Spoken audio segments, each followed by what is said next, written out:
dear beloved, Boss Mike Cervera. Sara Duterte nag-insert ng pondo na bilyon ang halaga. Grabe itong DPWH leaks, mga kababayan ko, ha? Kung totoo ito, etong si Sara, etong iba pa, mga kababayan ko, kumamal, ng bilyon-bilyon proyekto. Lalong-lalo na to si Chucky.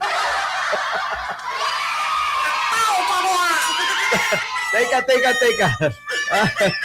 Teka, may bago ng pangalan si Buday, ano? May bago ng pangalan si Buday. Oo. Chucky na ho. Hoy, Chucky! Ito, mga kababayan ko, may bagong pangalan si Chucky, oh. Ayan, oh. Hoy, grabe!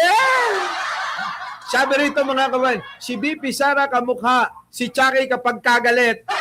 Eto pa, ang dami. Sa bagay, totoo nga naman, ano. Mga kababayan ko, tingnan nyo yung tsura, oh. Magkamukha daw si BP Sara at ang manikang si Chucky tuwing siya ay galit ayon kay Attorney Castro. Ay, nako. Kung ano-ano na lang, nagiging kamukha ni Sara.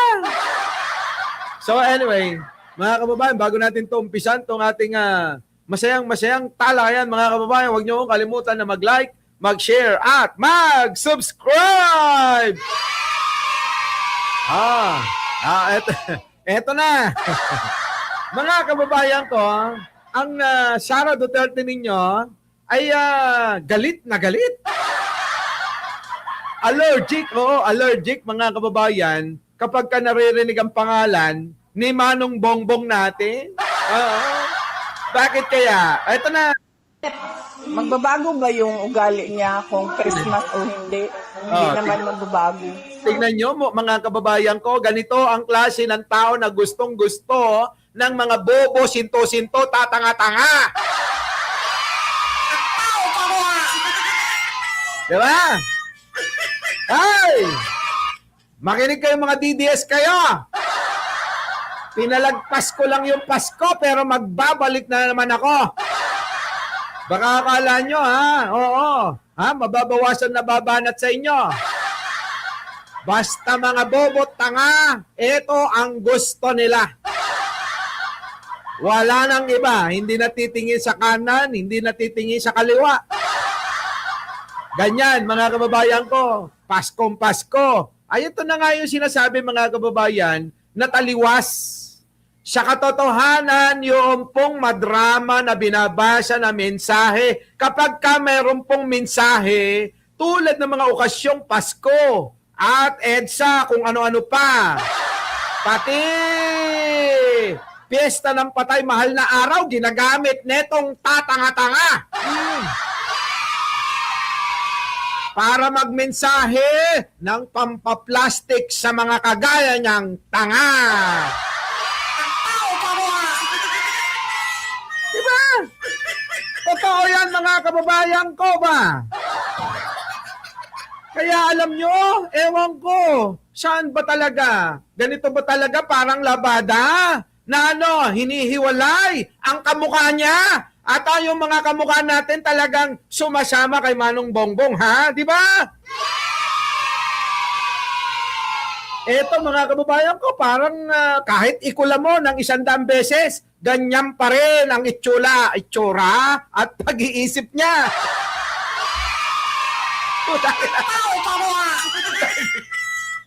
Ay, kahit ikula nyo. Kahit ikula nyo, mga kababayan ko, di na magbabago. Ganito po, ang totoo na ugali ni Sara Duterte nyo.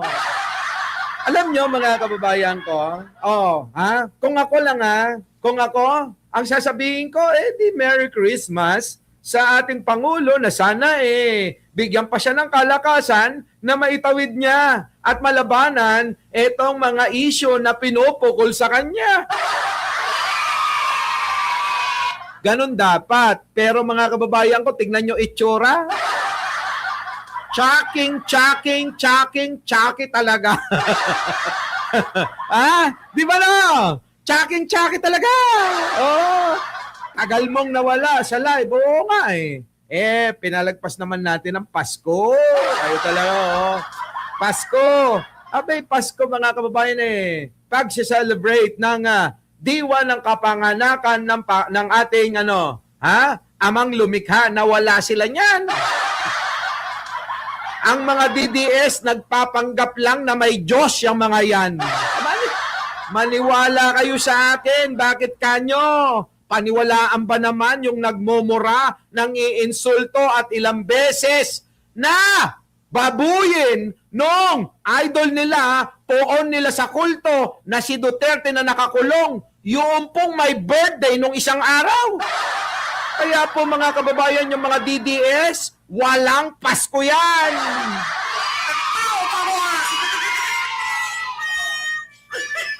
Tama ba? Tama ba? Diba? Paano masasabi mo na meron kayo at naniniwala kayo sa Pasko? Naniniwala kayo sa kapanganakan ni bro. Kung hindi naman kayo, hindi man lang kayo tumulig sa nambababoy rito. Diba? Ito naman to, bakit ngayon lang ako? Kasi nga Pasko, palipas muna tayo Sineselebrate natin ang kapanganakan ng ating amang lumikha. Kaya mga kababayan ko, kailangan nating mag-celebrate, magbigay, magmahal, iparamdam sa mga nakapaligid sa atin ang totoong diwa niyan. Pagmamahalan, pagbibigayan, at pagpapatawad. Siyami yan itong lukalukang yan. Oo. Diba? Sabi ng luka-luka na yan. Pero nung in-interview, nakalimutan bigla. Lumabas sa malaking bunganga ni Chucky na bakit daw kailangan niyang batiin. Uy, nakapag-rest na ako, Alicia Duran. Kita nyo naman, nanumbalik yung aking boses talaga. Kasi mga kababayan ko, sa aking pinanggalingan sa border na ng Russia, nasa gitna kami ng Russia at ng China, mga kababayan, grabe lamig. Yellow kahit saan mga kababayan, hindi mo kailangan na mag-aircon. Oo, talagang sobrang lamig. Pero eto mga kababayan, tong mukha ni Sarah, init na init. Oo, eto na. So, and in the same vein, magbabago ba yung ugali ko kung Christmas o hindi? Hindi na magbabago, ganyan ka na talaga. Kamukha mo si Chucky. Tingnan niyo, mga kababayan ko, eto ba ang lumalarawan sa magandang pag-uugali ng isang tao? O isa man lang na Pilipino? Tingnan niyo mga kababayan ko, Para sa mga tangat bobo na walang Christmas dahil hindi naniniwala kay Kristo itong mga DDS na to, oy po, kinang-ina nyo, sabihin yung naniniwala kayo. Wag ako Itong mga pukin ng ilang mga DDS na to. Wag kayo, wala kayong Diyos. Wala. Wag nyo sasabihin na may Diyos kayo, mga buwaka ng ina nyo, Diba? Wala kayong Diyos kagaya nito, at tatay nito. Ito na mga kababayan ko, ang lumalarawan sa isang tao na mga kababayan ko nilikha na walang pagmamahal sa kapwa. Yan. Tignan niyo ang mukha niyan. Kamukhang-kamukha talaga ni Chucky, totoo lang. Di ba, Kamukhang-kamukha talaga ni Chucky. Kaya hindi ko na masisisi. Sino? Hindi ko na masisisi si Atty. Claire kung tawagin niyang Chucky. Kasi totoo naman, para bang, tignan niyo kung mag-tantrums, parang inagawan ng candy na walang balot, ang tawag sa amin, kending labos. Oh. Di ba? Di ba? Parang inagawan ng candy na walang balot. Sa atin kasi meron yon, yung iba-iba kulay, ang tawag sa amin, kending labos. Oo. Bosoy, ang aga pa. Ay, walang maaga, walang... Nako! Balik na tayo, oh. Balik na tayo sa Benggahan. Di ba? Shoutout sa inyong lahat, mga kababayan ko, ha? Oh, eto na. So kung ayaw ko siya batiin kahapon na hindi Christmas, ayaw ko siya batiin ngayon na Pasko. Kita nyo? Kita nyo, mga kababayan ko, itsura? Yan po, mga kababayan ko, hindi ho tao, Chucky. Eto, pakinggan ho natin, mga kababayan ko. Eto, ha? Eto, nako, ewan ko ba? Eto. Tingnan nyo, mga kababayan, yung itsura, nag-makeup pa. Kahit anong gawin talaga, mga kababayan, yung itsura, hindi na maitatagong kamukha niya talaga. Sino kamukha? Si Chucky, di ba? Pagbigay, mapagmahal, mapagpatawad. Oh, pukin ang ina mo!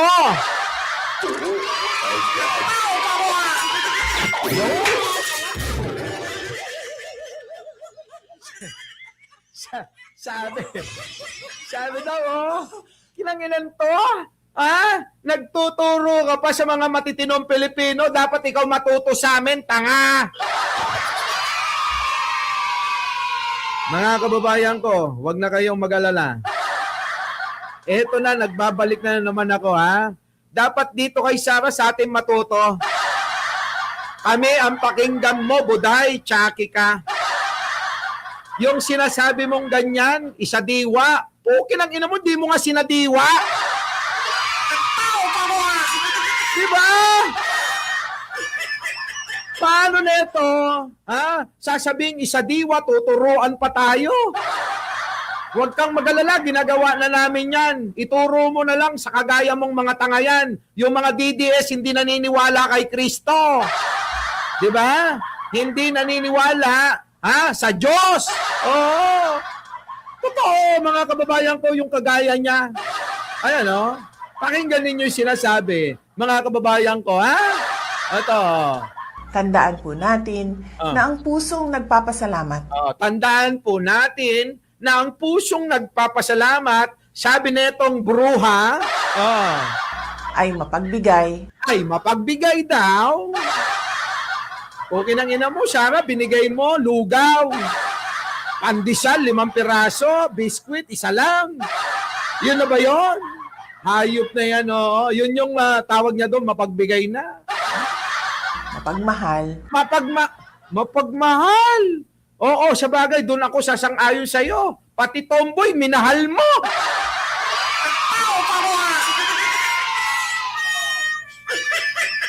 Di ba no? Mga kababayan ko, Oo, naniniwala ko na mapagmahal ito. Bakit? Kasi pati tomboy, minahal neto.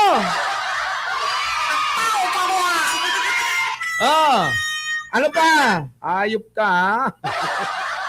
Mapagpatawad. Okay tayo! Ay, nako. Mapagpatawad daw. Galing sa malaking bunganga niya yan. Sabi ng malaking bunganga ni Sarah, kailangan daw isadiwa ang Pasko sa pamamagitan ng mapagbigay, mapagmahal, at mapagpatawad. Pero yung bunganga niyang malaki na yan, mga kababayan ko, yan din ang laki ng kaplastikan. Di ba? Ang plastic nito. Mula sa kaibuturan ng aking puso. Ay, okay lang, ina, may puso ka pala.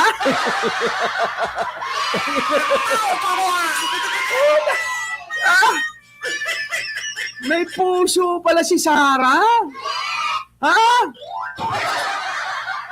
Utad, eto mga kababayan ko, Eto, mula sa kaibuturan daw ng kanyang puso, mga kababayan ko.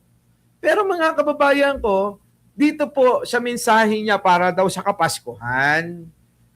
Ito po yung sinasabi ko, mga kababayan ko, na dahil iba po yung pong nagbabasa na hindi talaga galing sa puso. Matagal ko nang sinasabi sa inyo na kapag ka ito'y may mensahe sa araw ng Pasko, bagong taon, Valentine's Day, ano pa, mahal na araw, piyesta ng patay, at saka, piyesta ng, ng barangay.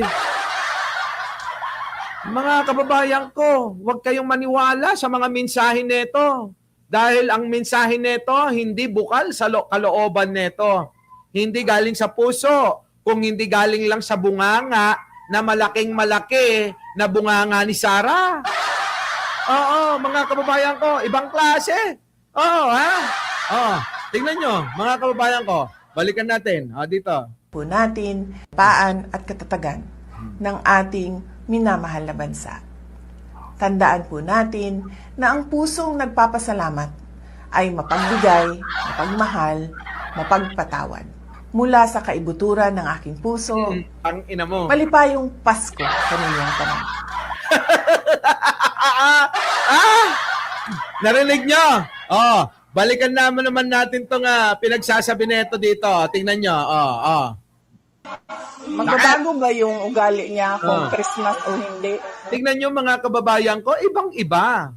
So magkaiba talaga mga kababayan ko. Ito yung hindi nararamdaman, hindi nakikita, at hindi napupuna, hindi natatalasan ng isipan ng mga DDS kasi nga sila ay mga mangmang.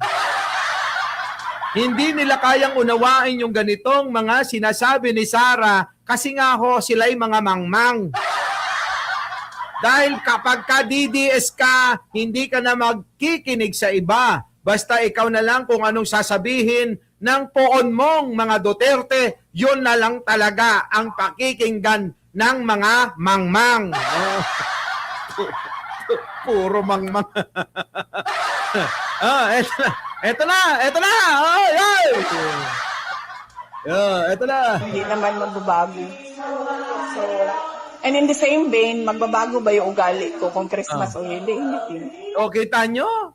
Sabi kanina mga kababayan ko, mula sa kaibuturan ng aking puso para sa diwa ng Pasko. Ang daming sinasabing ganon. Pero mga kababayan ko, sinasadiwa ba talaga? Kaya ako'y nagtataka na ginagamit niya lang. Ako mga kababayan ko, naniniwala ako na ginagamit lang ni Buday, ni Chucky, yung pong mga kababayan, yung mga okasyon. 'Di ba? Mga kababayan ko, ginagamit niya lang yung talagang mga okasyon para may mema lang, may masabi, may mensahe. May mauto na namang mga DDS na bobo, tatangat-angat mga mangmang. Yun po yan. Wala pong iba, mga kababayan. Wala. So kung ayaw ko siya batiin kahapon na hindi Christmas, ayaw ko siya batiin ngayon. Kita nyo, daig pa yung chismosa sa kanto lang. Diba? Kita nyo mga kababayan ko, deserve ba ni Sarah na na gamitin natin yung isadiwa yung Pasko. Pero mga kababayan, tama na yung pagbibigay natin. Nanahimik tayo ng didiwang ng Kapaskuhan. Sabi ko nga mga kababayan ko, ang daming mga sinasabi mga DDS kahit Paskong Pasko. Pansinin nyo mga kababayan ko, kamukhang-kamukha nito yung nagpapatawa, napanot, sino ba ito? May kamukha itong si Jan ba yun? Hayop ka, Sarah. Sa totoo lang nakakagigil ka. Pero, Sarah, sabi mo kasi, ulitin ko lang Amat ay mapagbigay, mapagmahal, mapagpatawad. Mula sa kaibuturan ng aking puso, kita mo? malipayong Pasko. Pukin ang ina mo.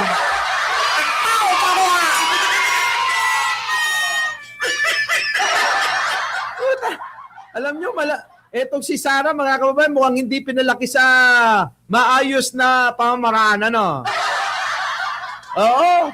ganito mga kababayan, pag pinalaki sa nakaw. Yung tatay nito mga kababayan, kung magnanakaw di ba? Syempre, lumaki sa pagnanakaw. Our beloved Boss Mike. Cervera!